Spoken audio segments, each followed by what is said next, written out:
You're listening to the Scaling Wellness Podcast, the podcast dedicated to sharing the what, why, and how of scaling your wellness practice, as well as sharing inspiring stories of how others did it themselves. I'm your host, DJ Turner, author, agency owner, houseplant lover, and your go-to guy for scaling your wellness practice. If you're looking for tips on how to grow your team, book more clients, and get out of the day-to-day in your practice, you've come to the right place. Now sit back, relax, and let's get into the episode. What's up, everyone, and welcome back to another episode of the Scaling Wellness Podcast. Let me ask you, what happens when you blend science, intuition, and business strategy all into the worlds of healing? Well, that's how you get someone like today's guest. Erin Stebbins is a bodywork practitioner turned business coach who helps massage therapists build profitable and values-aligned practices without burning out. She brings nearly 20 years of experience into the industry, including working from a solo practitioner to working up to a multi-location, 25-employee massage care company. And she brings this experience and deep industry knowledge into everything that she does. Really just helping massage therapists know how to make more money, work few hours, and create those sustainable businesses. Now, this is something that Erin went through herself personally. After facing burnout, she kind of reevaluated and reconnected what her own core values, those being freedom and fun and connection and authenticity. And she was able to redefine what success looked like for her, not just financially, but when it comes to the feeling of running her business. And now she helps others do the same and helping massage therapists, especially solo practitioners, really honor their core values and their capacity. Something that I really loved about this conversation with Erin is it's really about how you can grow your business without sacrificing your well-being.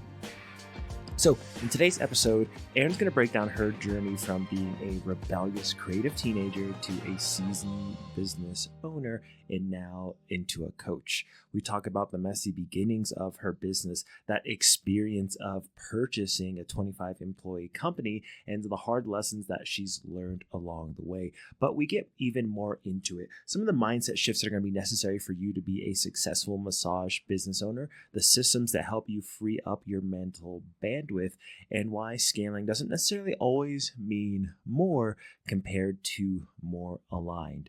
I mean, we're going to talk about the first things, especially if you're a solo practitioner, what you should be outsourcing, how to build those systems that are going to fit for you, why personal assistants matter. And this is one of the things that more people, this is my personal soapbox, more people should have personal assistants, executive assistants, someone who's really there to help you, and how to run a business with fun and freedom and keeping your values as those real drivers. So this is a really fun episode. Erin is a lovely person, and I got introduced with her well before we sat down to record this episode, and I'm so excited to finally get this out to you. So here's my conversation with Erin. So I'm really excited to dive into this conversation with you, Erin. There's a couple of different things I want to cover because I think you have a unique insight into the industry as a whole. But where I want to begin is I want to have some context for this conversation. So I want to start, can you just describe your practice as it is today? The team, the space, just like what you guys are all about. Yeah, absolutely. So I practice in Aurora, Colorado, which is basically Denver if you don't live in Colorado. And I've got one therapist working under me right now practicing massage. All we do is pain relief, posture correction, sports massage, very clinical type work. All last year I had 2 massage therapists working under me. I've got 2 treatment rooms in my space, and I'm currently expanding and looking to hire again. So that's what we're doing.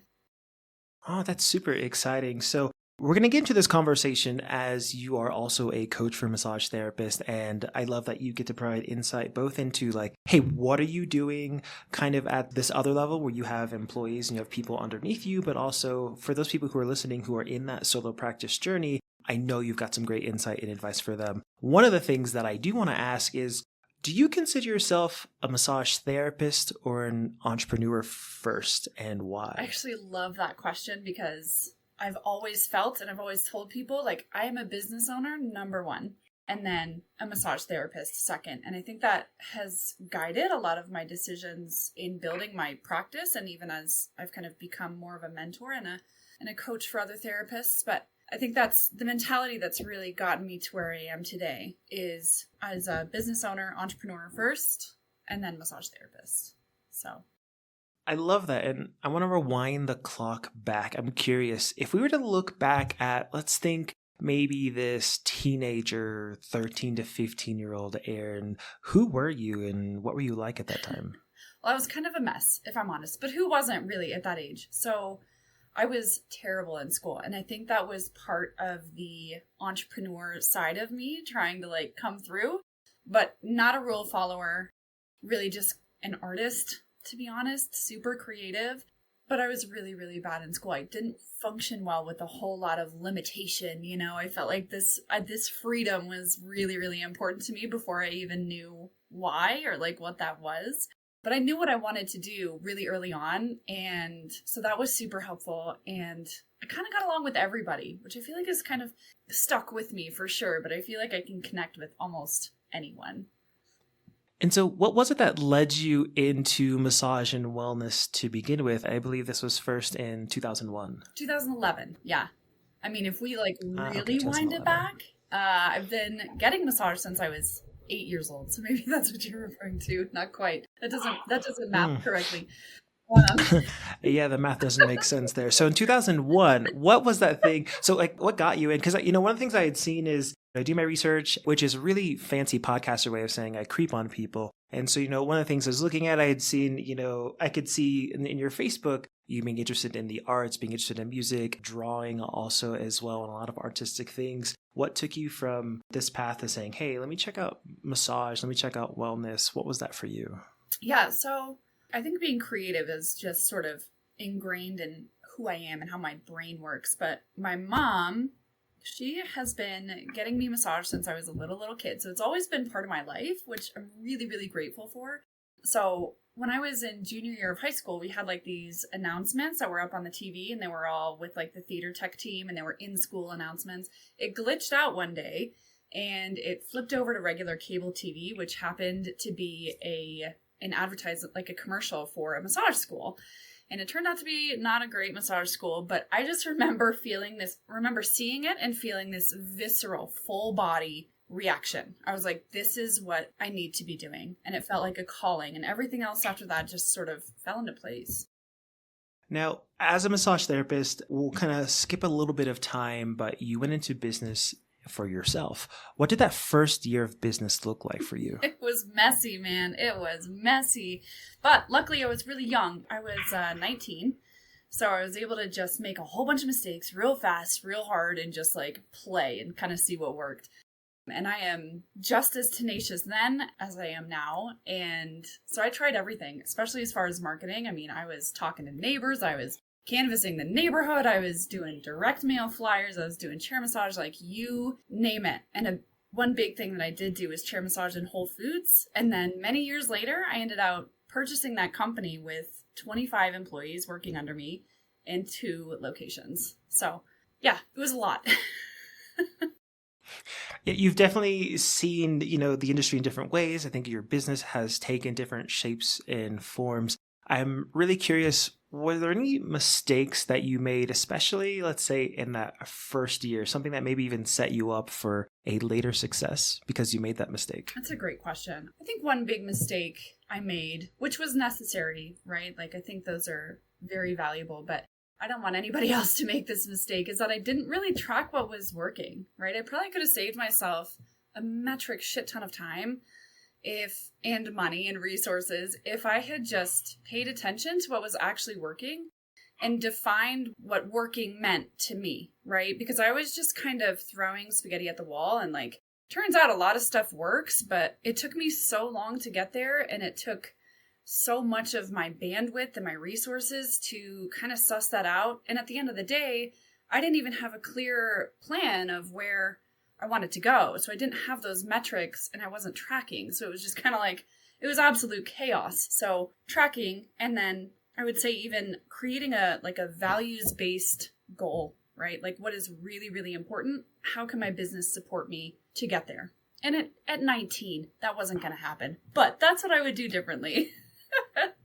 Yeah, I think it's definitely an outlier of, I have conversations with people every day about how can we get more therapists into businesses, how we can get more people into massage school and the industry as a whole.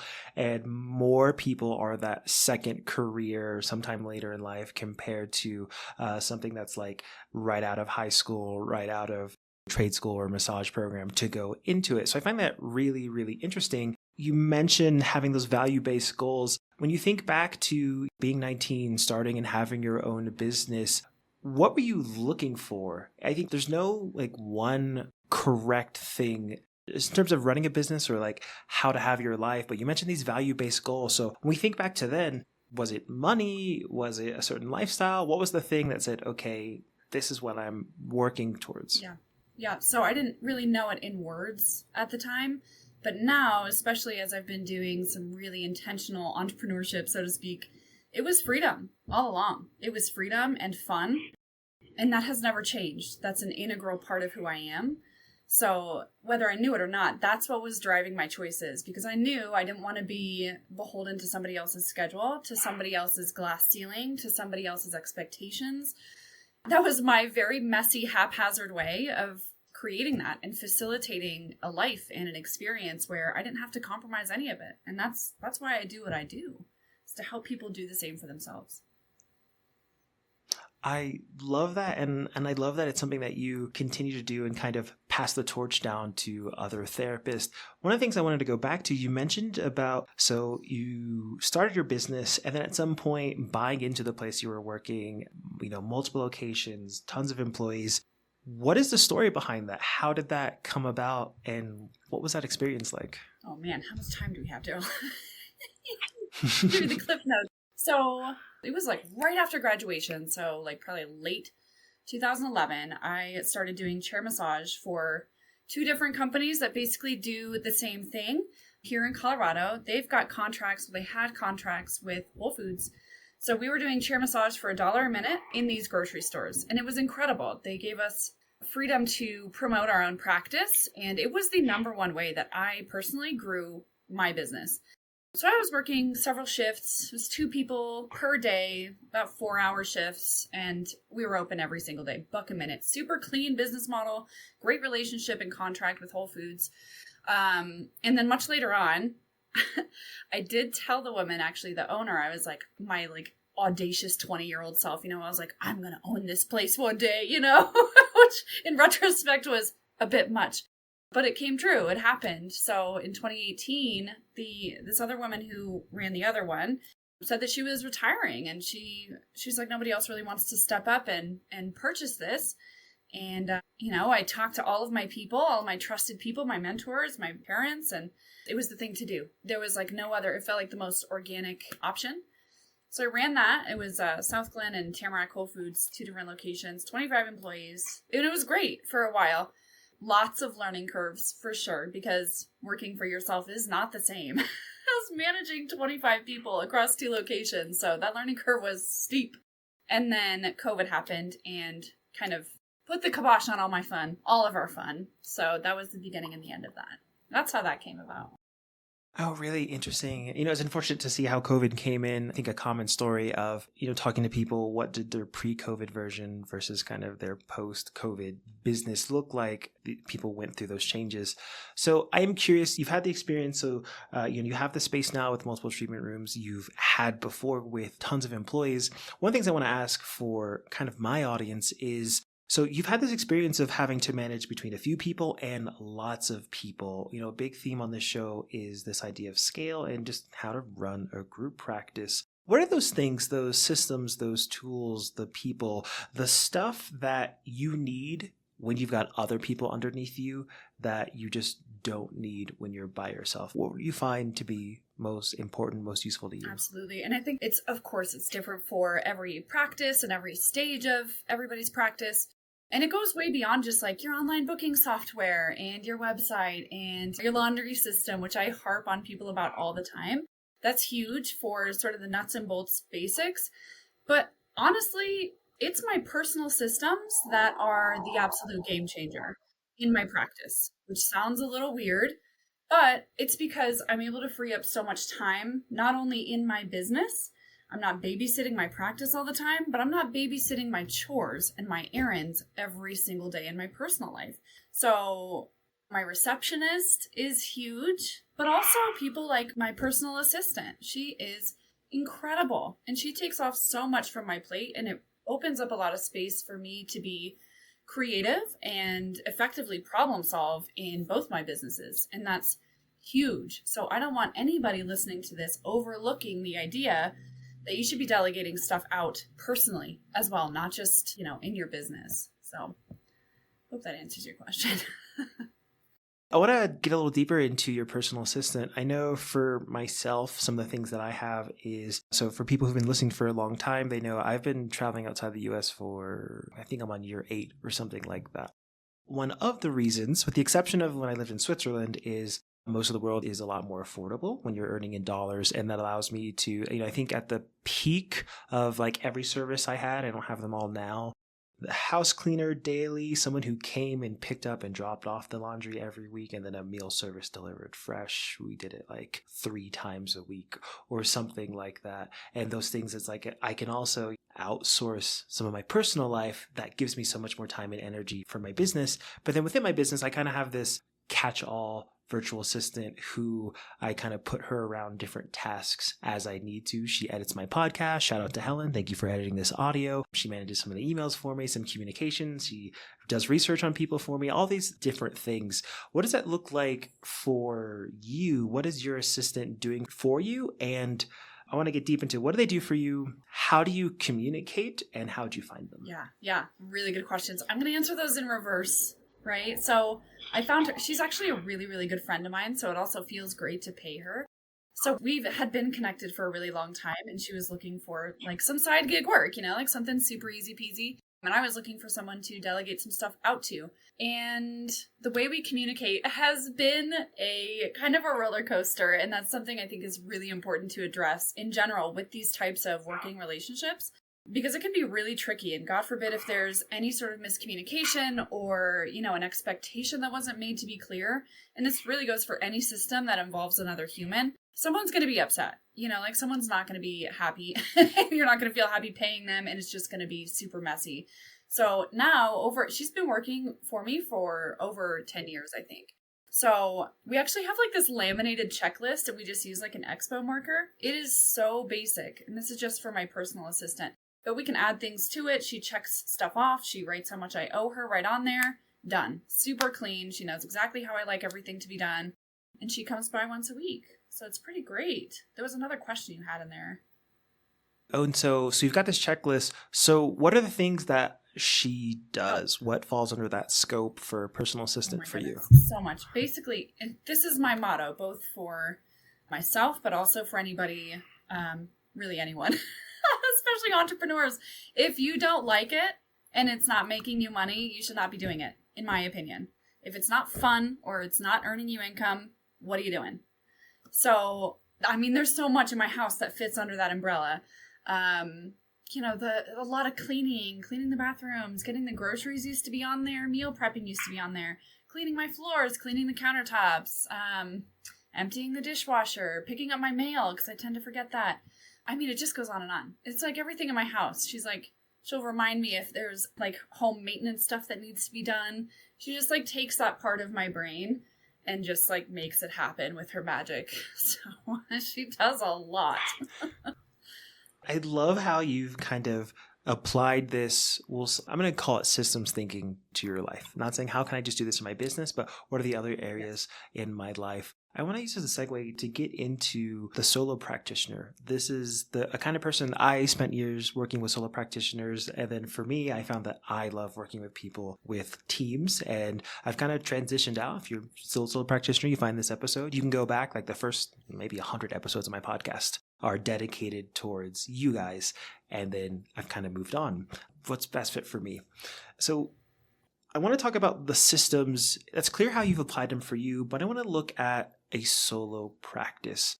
Where I want to start is, well, for you, what are systems? Like, what does that mean? And what does that look like in a massage business? Totally. So, and this is why I love to transfer it over into, literally everything else. it's just a repeatable process where you know that you will get a certain result after doing XYZ, right? XYZ equals ABC.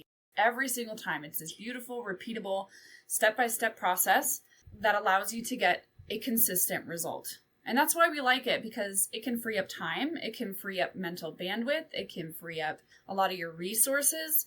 And as entrepreneurs, whether we're working and we're managing a team or we're working for ourselves, we need a lot of bandwidth, not just to get the nuts and bolts finished, to get all of our crap done during the day. It's always so much, no matter how many people are in your team, but also to be creative. If you don't have any space to be creative in your business, that's going to be a problem, and you're going to hit a wall and or burn out. So systems are a must.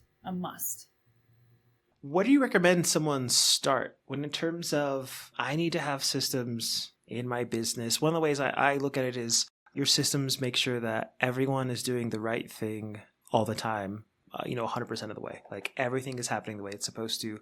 If someone's like, I don't have any systems, or I don't know if I have systems, I need systems, what do you think is like a step one for them? I love that. I would say, and this is something I have all my clients do, is to get a piece of paper and literally split it in half.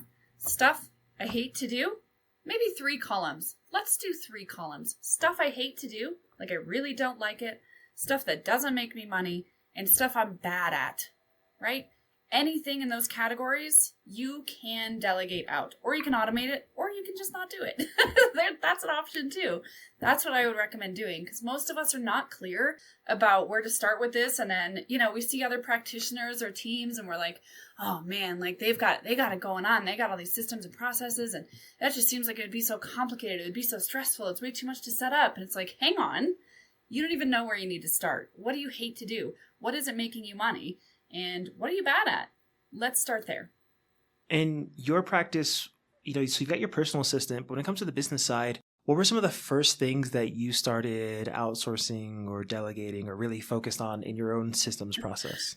I'm laughing because the first thing I delegated out was my phone service. Believe it or not, it wasn't laundry. I know I get on everybody's case about laundry, but it was actually my calling service, my receptionist, because I started to realize on my days off, I would be in the middle of something and I would get a call from a stranger, someone looking for massage, and I would answer in not a very professional way because I felt distracted and I wasn't in a space to take that call, but I felt like I had to. So I took it anyway. And I'm like, okay, all right, Erin, this is going to lose you clients. This is going to damage your reputation. You need to let this go. So that was one of the first things I delegated out. So you're fully booked. You've maybe even hit 6 figures. And now what? You know there's more, but the path isn't really clear. Who should you hire? What should you do for marketing? What systems do you need? Well, I'm here to help you through my process, the one-on-one intensive. This isn't a generic course or fluff-filled coaching. This is a custom-tailored 6-week program where we work together to find your best next move and help you get the path to scaling your business. But don't just take my word for it. Hear what one of my clients has to say. Okay, so I'm sitting down with Lisa and we just finished the last call of our intensive. How was this experience for you? It was very helpful. Before I started with you, I really didn't know where to focus, and you really helped me see the key things I needed to do and gave me some good solid ideas for how to accomplish them. It's a great opportunity because it's like not a major commitment and you get a lot of help. We were just starting our massage program, so we had 0 clients and I hadn't hired anybody yet. So it really got us over both of those key things to help us. Now we're started and we've got our schedule almost booked already. So this was very successful and very cost effective. Now, if you're ready to move from beyond booked out and to build up your business, then let's chat. Head over to my calendar at www.scalingwellness.com/chat. And what are the other things that you think people should delegate? If we're not really worried about the order, you've mentioned your front desk, phone service really specifically, you've mentioned laundry. We've got those 3 lists that are going to be a little bit different for everyone. But what are those things that you commonly see outsourced, delegated, that you find yourself recommending a lot to your clients? Absolutely. So the things that fall into those categories, whether it's personal or professional, are very much they're pretty much the same for everyone, right? And it's different if you have, like you said, like if you've got kids or you've got a family to take care of, or, different priorities and resources look different for everybody. But laundry, please. Holy Mother of God, stop doing your own laundry, please. I don't care how many people you work for, how many people work for you. Please, just do that. I love having my calling service because I don't answer the phone for business anymore at all. That's where I would start. Honestly, those are huge. And I know that's so base level, but most of us are wasting so much time doing that, and we may or may not be doing it well. Oh, I want to, you mentioned your clients. I want to just give some space. Can you tell us about your coaching? What is it that you do and who do you help exactly? Absolutely. Yeah. So I like to help pretty established massage therapists hit that coveted 10K goal, but not 10K a month, but not just for the sake of it. I really like to help my clients get super, super clear on their own values, their own vision for what they want in their business and in their life. I'm a strong believer that, how we do one thing is how we do everything. So developing an approach that's pretty well integrated, right, helps you sort of make more time for things in your life that you love without compromising that income. So that's what I do. And one of the things I'd seen on your website is, this idea of it's not just about making money. On your website, you said, most strategies people are finding to create sustainable long-term massage practices aren't working. What are people missing? Yeah. I think this is such an important question, and it's not really getting a whole lot of airtime. And everybody has their own idea of what the answer is, right? But what I see the most that's missing for massage therapists who are ready to get to that next level and create something that's really sustainable is systems that work for them and their personality, right? So often we're trying to squeeze ourselves into all these different boxes as entrepreneurs, and that's what makes it really unsustainable. And often it makes it pretty miserable. Like, what's the point of having a business that we have to manage and run all the time if we're just miserable and we're kind of run into the ground and it's not working for us? So really having a deep understanding of, again, our values, but also ourselves, so we know what's going to work for us. I really love that. And I got to say, I really resonate with that. I've been spending some time lately kind of just refocusing and really working to articulate of the different kind of people I work with and what kind of work. And I remember I had mentioned to someone, hey, these big numbers, 30K, 40K, 50K months. I've got people who they're doing $500,000. They're on the journey to $1 million. And on one side, it's cool that those numbers are normal. But I was telling to someone else and they're like, oh, so you just help people make more money? And I was like, well, no, not really. Like, they all do, but that's not really it. And in fact, actually, the person who gets on a phone call with me and let's say they're at 10K a month, they're like, I want to make more money. And I'm like, you should get a job or change it. Change what you're like. If you just want to make more money, you should just go change something entirely. But if we're trying to build something really intentionally, really in alignment, here's what that path looks like. And you are going to make more money when you go throughout that process. So you're working with these people who are established. I love that. It's a kind of person that I find myself working with. I mentioned to someone, everyone that I work with has typically graduated out of someone else's coaching program. That's kind of like the minimum before people start talking to me. And I absolutely love that. What are those mistakes that you see at people who are at this level, who are more established? Because for most people, if you tell them your books are full and they're earning anywhere close to the ballpark of 10K per month, that's like, congratulations, you've won. Here's your trophy. Here's your medal. What are those things that you see people are doing wrong or mistakes they're making as they're in that stage or trying to get there? Yeah, absolutely. And there's so many. And I know most of them, not just from working with massage therapists in this capacity, but from Exhibit A, right? That is number one. This is how I learned all this stuff, is by making all of the mistakes fast and hard. First and foremost, really, just kind of looking outside of ourselves for what to do next, right? And that's something I strive to do. It's so deeply, it's so important to me to help people find their own way, not just give them a prescription sort of, here you go, Daryl, follow step A, B, and C, and this is what you're going to get. It's got to work for you, who you are, your values, your priorities, your resources, all the things. So not putting values first, or even understanding what is most important for them, because it's similar to what you just said, Daryl, if you just want to earn money and provide for your family, that's great. There's a lot of ways you can do that are probably a lot easier, you know, than like running your own practice. So we know that we want to build something that's meaningful. We want to build a legacy. We want to build something that supports people well beyond just our family. You know, this is world-changing shit.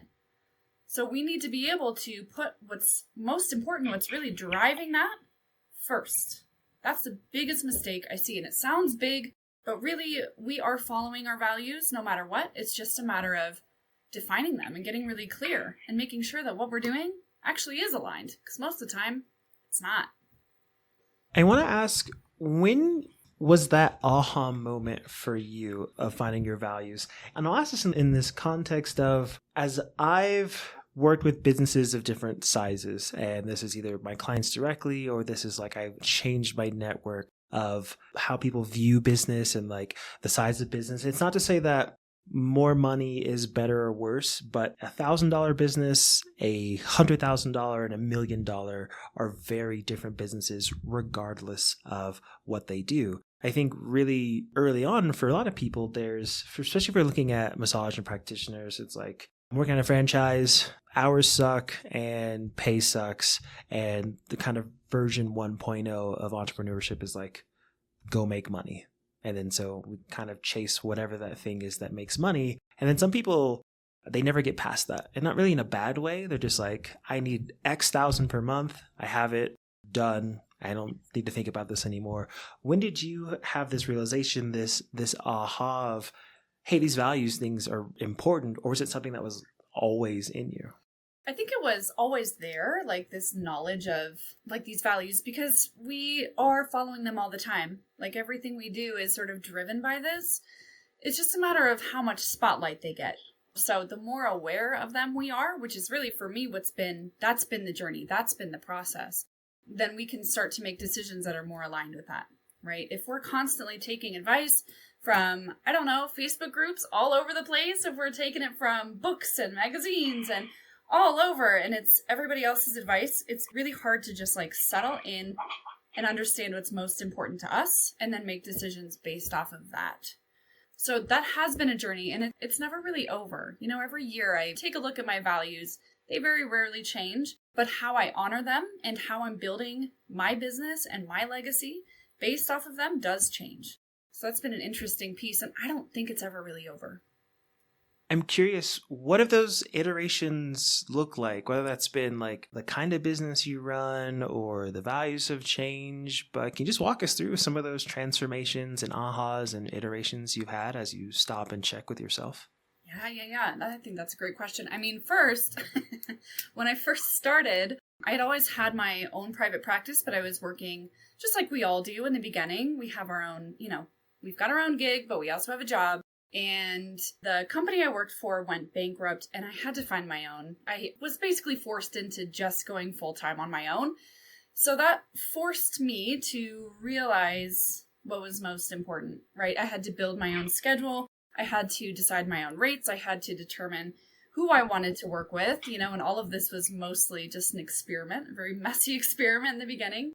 And then much later on, doing the chair massage stuff and owning that company, that allowed me to sort of test drive this idea of leadership, which has taken on different definitions in my own life and in my business life, and kind of seeing what worked there and what didn't work there, right? And then now a lot of it is honoring freedom, fun, connection, authenticity. Those are really the big ones that drive how, like the formats in which I help other therapists, right? And even how I lead in my own private practice. So it's been a transformation, and I can see, looking back, how all of these different values and priorities they had an influence. I just wasn't really aware of it then. So it's almost like this evolution of these values and how they were being brought to life, if that makes sense.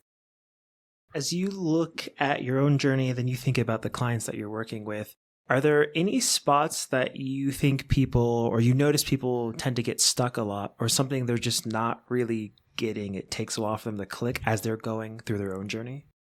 Absolutely. I think the number one thing is, and this is like a big umbrella topic, there's so much under here, and I'm sure you can relate with the folks you work with too, but feeling like we have to do crap we hate. Okay, like social media, number one. I hear this from therapists all the time. Well, I have to be on social media, and it's the only way to market, like you don't exist if you're not on social media. That's one example of many, but generally saying like anything that does not feel good and, having it be doing something that's difficult is not the same as doing something that really grates on who you are as a person. That's something I want to scream from the mountaintops and make sure every entrepreneur in every field anywhere understands. Like, you don't have to compromise. You don't have to settle. You can do this your way. And at the end of the day, when you do and you understand what that means, you earn more, you make more impact in your community, and it's farther reaching. You get to create something that's way more sustainable and fun.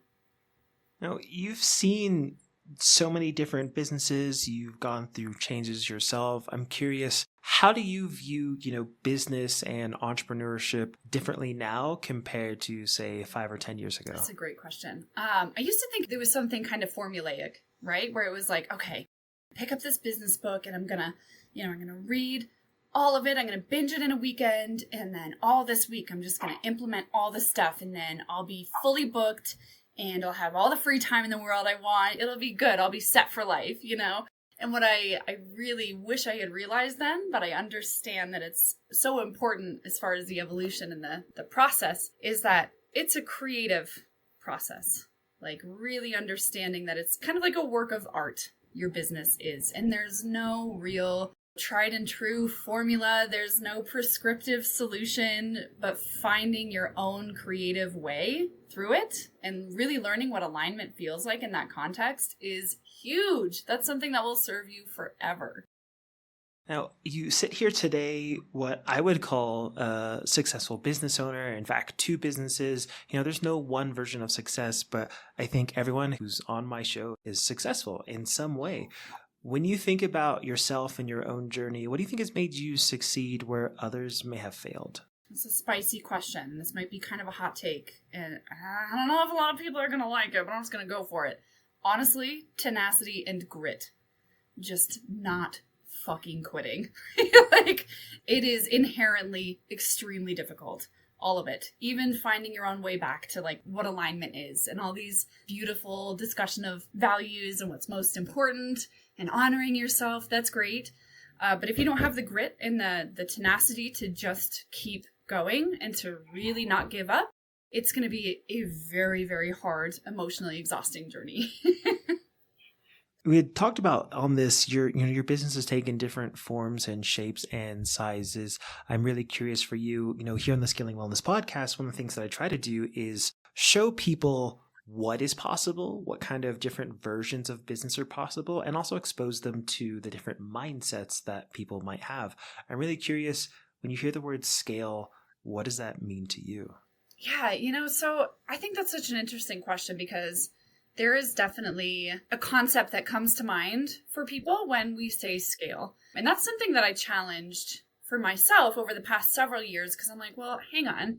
Because for me, scaling, I did hire both in my clinic and I owned that chair massage company. And there was bits and pieces that felt really good. And then there were other bits and pieces where I was like, oh, hell no, I'm never doing that again. And I had to do that to find out. For me, I had to redefine what scaling meant, right? So to me, it doesn't mean just growing a team or just hiring. It means growing in a way that makes sense for what you love to do, your strengths, and again, to be a broken record, your values, right? To me, it means helping your clients in really new, fun ways and getting paid accordingly, right? And the cool part is something I've noticed through this whole process, both with mentoring other people and doing it myself, is that the impact we make increases like crazy when we start to honor this and we start to get really creative. I love that. So I want to say thanks for sitting down to have this conversation with me. I've got a few more quick questions. They don't necessarily need to have quick answers.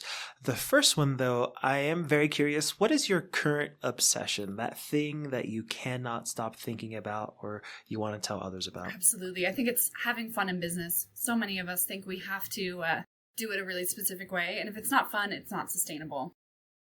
And What do you do when you find yourself frustrated or overwhelmed? What is that release valve for you? Getting out of my head and into my body, putting down whatever it is that's keeping me frustrated, keeping me overwhelmed, literally physically putting it down and getting into my body, whatever that might mean. That's it.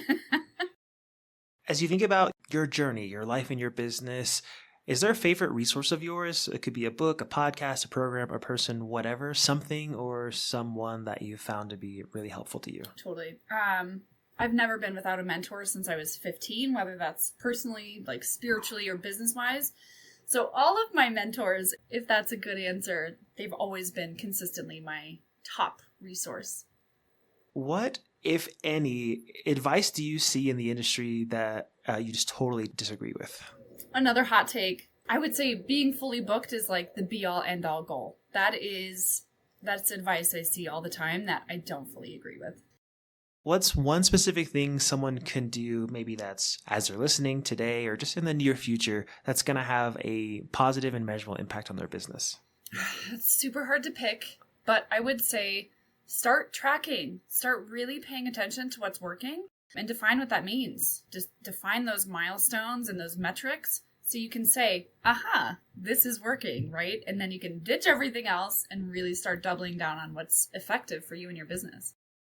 And is there anything else that I haven't asked you about or covered, an opportunity to kind of just speak to everyone, things you want to get off your chest and speak to the industry? To the industry? Well, there's a lot. I like how you saved this one for the end. No, on the whole, like I think massage therapists are totally underplaying their power in their community. And I love seeing when therapists get very creative about their business and they start to really own their own worth, right? And that doesn't mean just charging good rates. I'm talking like energetically embodying their version of success. Everybody else benefits from that. So when I see that, it's like a lighthouse. It's like a beacon. I'm like, that person's got it going on. So I want to see more of that. And I know everybody who practices has that in them. Well, thank you so much for sitting down and talking to me today. Where's the best place to go if someone wants to learn more about you or connect with you? Awesome. Yeah. So I've got my Facebook group, which is the Balanced Bodywork Business Group. And that's an open, awesome group. You can also DM me. You can just message me on Facebook. My name's Erin Stebbins. I'm sure that'll be in the show notes. I would love to chat. I would love to just connect and see what you're up to. I'm also offering business audits right now. And those are like 30-minute, just like super power-filled sessions for you to get a clear idea of where you want to go for the rest of the year. So I'd be delighted to offer that to y'all. Well, thank you again so much. I'll make sure I have those links in the show notes. And thanks for sitting with me here today. Thanks for everyone watching, listening, however it is you're consuming this. That's all for this episode. And I'll catch you guys on the next one. The Scaling Wellness Podcast is hosted and produced by yours truly, DJ Turner. Administration, guest research, editing, and associate production by Helen C. For highlights and updates, follow us on Instagram at Scaling Wellness. And for more information on how to scale your practice up and get out of the day-to-day, head to www.scalingwellness.com.